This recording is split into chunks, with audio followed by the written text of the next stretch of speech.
Breaking. Putin just got publicly humiliated and the world just witnessed it. What unfolded in Westminster today wasn't diplomacy, it was a warning shot. Keir Starmer stood before Europe top leaders and delivered a message so direct it stunned the entire room. This wasn't coded language or quiet condemnation. It was Britain drawing a line in the sand. And Moscow, they're already scrambling to respond. You need to understand what just happened before it explodes across the headlines. Hear the full breakdown. Starmer stood before European allies and said 6 words that froze every official in place. Putin is the only one stopping peace. Not Russia, not the Kremlin, Putin himself, named and shamed. Then came the proof, a 12-year-old girl and a 6-month-old baby, both killed this week in Kiev by Russian missile strikes. Civilian areas, not military targets. A nursery and energy plants bombed intentionally, just as winter begins. This isn't strategy. It's state terror. And Starmer called it that. But what he said next changed everything. You are defending not just Ukraine, but the freedom of every British and European citizen. With that line, he tied Britain's moral identity to Ukraine's survival. He turned a foreign war into a domestic principle. And the Kremlin knows what that means when democracy claims its values are under threat. Retreat is no longer an option. Starmer just locked Britain into a decade-defining confrontation. And here's what the press won't say. Last week, Britain became the first nation to sanction every single Russian oil giant. All of them. Within 2 days, the US followed, then the EU, then Canada. Together, they've built what Treasury insiders call a financial chokehold around Putin empire. And Starmer, he not done yet. He accused Putin of dragging out peace talks, of deliberately stretching negotiations while preparing Russia for a drawn-out war. Then came the line no Western leader has dared to say aloud, only whispered by intelligence insiders for months. Russia's objective hasn't changed. They want to break us and they're doing everything to make it happen. That wasn't diplomacy. It was a direct warning. Because Putin's real weapon isn't the battlefield at exhaustion. His strategy is to grind Europe down until it fractures from within. To make nations so weary, so cold, and so financially drained that democracies start devouring themselves. And Starmer just acknowledged that it working. Hear how far this goes. Sources close to Downing Street say his team spent weeks crafting this moment, knowing exactly what backlash it would trigger. Energy costs remain punishing. Inflation still bites. Critics in Parliament are branding Ukraine aid a reckless, unsustainable crusade. But Starmer made a calculated wager that honesty could outlast fatigue. His bet is that if the British public truly understands the stakes, they'll endure the pain. That if you frame this not as funding a foreign conflict, but as defending freedom itself, people will survive another brutal winter. Analysts are already calling it Starmer Iron Winter, a deliberate echo of Thatcher grit during the Falklands. Short-term pain traded for long-term resolve. But the danger is obvious. If public patience collapses before Russian pressure does, Britain-Ukraine's strategy falls apart. And Putin is counting on exactly that. That's why Russian state media dismissed Starmer's speech within 2 hours as Western hysteria. They're reading the same polling data as Downing Street, and they know exactly where public patience is thinning. Now comes the next phase. Starmer hinted that Britain will push sanctions far beyond energy, going after Russian financial networks, Kremlin insiders, oligarch supply chains, and the shadowy shell companies washing dirty money through London's luxury property market. But intelligence officials are warning this move could invite serious blowback.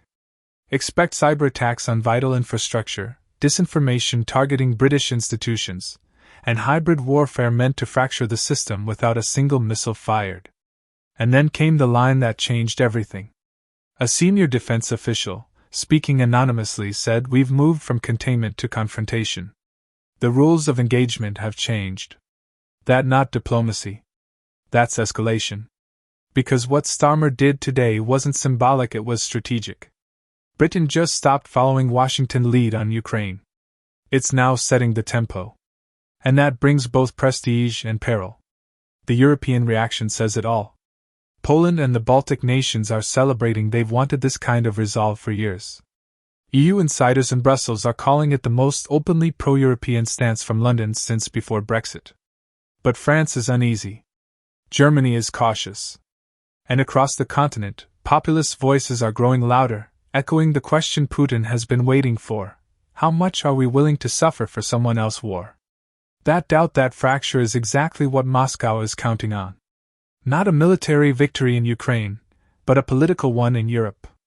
And Starmer knows it. That's why Starmer's words weren't just aimed at Putin, they were aimed at British households, at voters staring down another expensive winter, at families wondering why Ukraine still matters when their own bills keep climbing. Hear the harsh reality no leader dares to say outright: Putin doesn't need to win this war. He just needs to wait. Every cold night, every rising energy cost, every frustrated voter chips away at Western resolve. And right now, time favors him. Winter looms. Budgets tighten. Political patience wears thin across every democracy. When the invasion began, the world was united, clear moral outrage, shared purpose, solidarity. But 20 months later, exhaustion is setting in. People crave normalcy, cheaper fuel, a return to stability. Putin is betting on exactly that: fatigue. His battlefield isn't Kiev, at London, Paris, Berlin, and Washington. His victory would come not through conquest, but through division, when democracies start arguing with themselves instead of standing together. So when Starmer warned, they want to break us, he wasn't just talking about Ukraine's resistance. He was talking about our own. The real question isn't whether Ukraine can withstand missiles, but whether we can withstand doubt. Can democracies stay strong when the cost rises, when support becomes uncomfortable, when sacrifice replaces slogans? That's what made today's speech different. For once, a Western leader didn't just condemn Moscow, he redefined the fight. This isn't about borders. It's about the belief that tyranny cannot redraw maps through terror, that patience shouldn't outlast principle, and that freedom isn't something we trade when it becomes inconvenient. In essence, Britain just staked its global reputation on moral conviction. Starmer looked Putin in the eye and said, "We're not the ones who'll blink." But the real battle won't play out in Westminster or the Kremlin, it'll unfold in living rooms, when the next round of energy bills arrives. In the polling booths where weary voters weigh whether ideals are still worth the pain, the real battle will unfold the moment when sacrifice stops feeling noble and starts to feel futile. If Britain holds the line, Europe may rally behind it. But if Britain falters, the entire Western strategy could crumble. And Putin's message to every authoritarian leader on earth will be unmistakable: democracies may roar, but they always break. That's the risk. That's the wager. And that's why this speech mattered far beyond Westminster. Because this wasn't just domestic politics, it was a transatlantic signal. Right now, U.S. support for Ukraine is wobbling. Election year turmoil has thrown bipartisan unity into disarray, and European capitals are quietly bracing for what happens if Washington resolve collapses. So when Britain steps up, when Starmer reminds the world that the UK was the first to sanction every Russian oil giant, it's not just about leading Europe. It's about showing America what leadership looks like when it costs something. This is high-stakes political chess with no guaranteed winners. So here's the question for you: is Starmer right to hold firm, no matter the economic pain? Or is this moral grandstanding that ordinary Britons will pay for? Drop your thoughts below, because this isn't just politics. It's a test of what kind of world we're willing to defend when defending it hurts.